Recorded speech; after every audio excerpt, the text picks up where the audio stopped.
Sa knight character, ang main weapon niya is sword and shield, and combat style niya is close range. Balance nito pagdating sa attack at defense, na parang tank o tagapagtanggol. Kaya di protektahan ng team pagdating sa laban. Bali, ang pinaka-role ni knight is tank or defender. Sa mage character, ang main weapon niya is staff, and combat style niya is long range. Gumagamit ito ng mahika na kaya maglabas ng malalakas na elemental spells tulad ng ice at fire na kaya umatake sa malayo. Malakas ang damage pero mahina sa defense at HP. Bali ang pinaka-role naman nito ay ang long range magic attacker. Pagdating naman sa priest character, ang main weapon niya is one-handed mace at ang combat style niya is close range. Ito ay support class na gumagamit ng mace at holy magic. Kaya mag-heal ng kakampi at magbigay ng buff para palakasan ang ating team.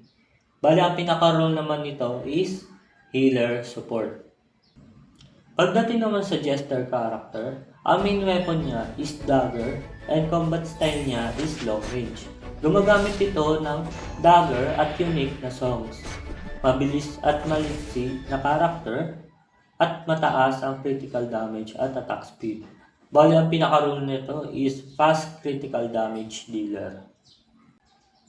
Pagdating naman sa warrior character, ang main weapon niya is two-handed sword. Bali ang combat style niya is close range.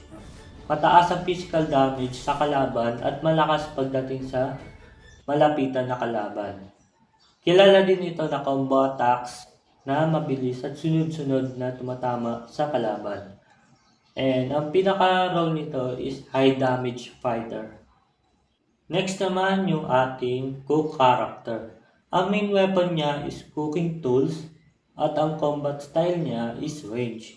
Isang support type class na gumagamit ng pagkain para magbigay ng buff sa party o team upang mapataas ang stats tulad ng attack, defense, o iba pang effects habang nakikipaglaban.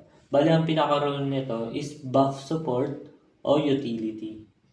Ang last naman ay ang hunter character. Ang main weapon niya is slingshots and combat style niya is range. Isang range physical attacker na gumagamit ng projectile weapons tulad ng slingshot o bow.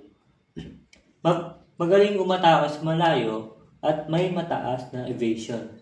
Bali ang pinaka-role naman nito is range DPS o high evasion.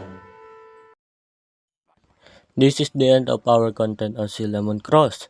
Don't forget to subscribe our YouTube channel and leave a like, comment, and share. Thank you very much. See you next video.